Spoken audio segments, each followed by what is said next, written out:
أكبر الله أكبر الله أكبر لا إله إلا الله الله أكبر ولله الحمد. Lorsque Sayyidina Omar ibn Khattab était le Amir al-Mu'minin, maintenant il a apporté tous les croyants pour faire le Hajj. Et puis, il a médité sur la pierre noire, il a dit « Je sais que tu es une pierre qui ne bénéficie à rien. » Parce que Omar, il a dit ça parce qu'il avait de nouveaux musulmans avec lui, il avait des gens qui hadith ou ahd al-jahiliya, il y avait des gens que peut-être ça fait même pas une semaine qui étaient en train d'adorer les pierres, qui sont venus pour la première fois pour le Hajj. Il y avait des gens de Canaan, il y avait des gens de l'Iran, il y avait des gens de l'Irak hadith ou ahd al-jahiliya, qui venaient de dire la ilaha illallah Muhammad Rasulullah sallallahu alayhi wa sallam. Et puis, il voulait que les gens écoutent ça pour que ça soit, pour ne pas créer une confusion. Sayyidina Omar al-Khattab était un gardien de la conscience prophétique, ce n'était pas par manque de connaissances, hasha.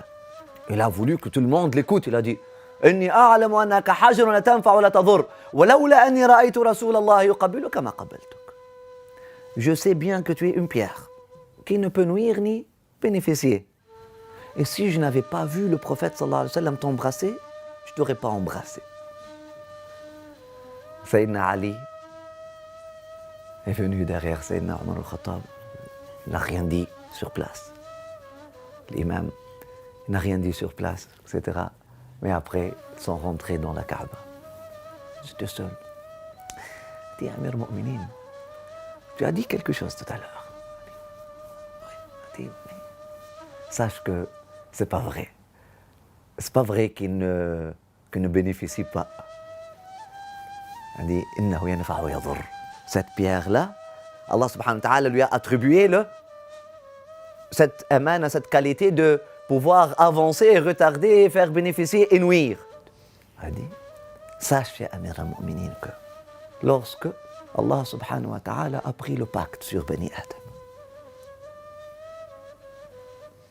lorsqu'on était dans la dimension de lumière, lorsqu'on était des particules de lumière,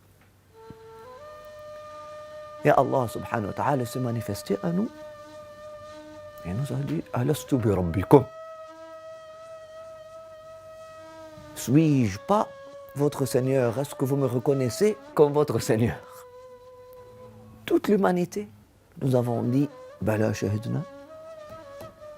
Et Allah subhanahu wa ta'ala a pris ce pacte-là, le pacte individuel de chacune et de chacun, il l'a uploadé, il l'a téléversé dans ce qu'on appelle le qutb, ou la boîte noire dans chaque individu, ce qu'on appelle al-sir, le qutb ou le sir, qui est le cœur du cœur du cœur.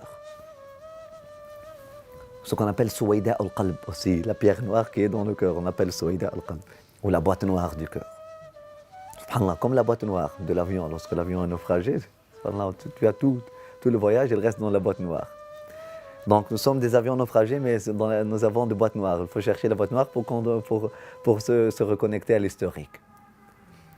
Et le pacte global de toute l'humanité, Allah subhanahu wa ta'ala l'a téléversé dans cette pierre noire, ya Amir al-Mu'minin.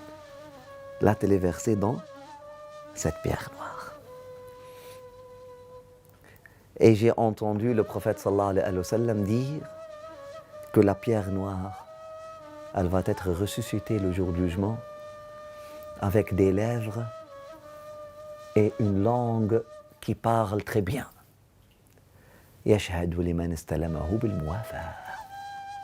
Et cette pierre-là va témoigner pour tous ceux qui l'ont touchée ou qu'ils ont honoré leur pacte avec leur Seigneur.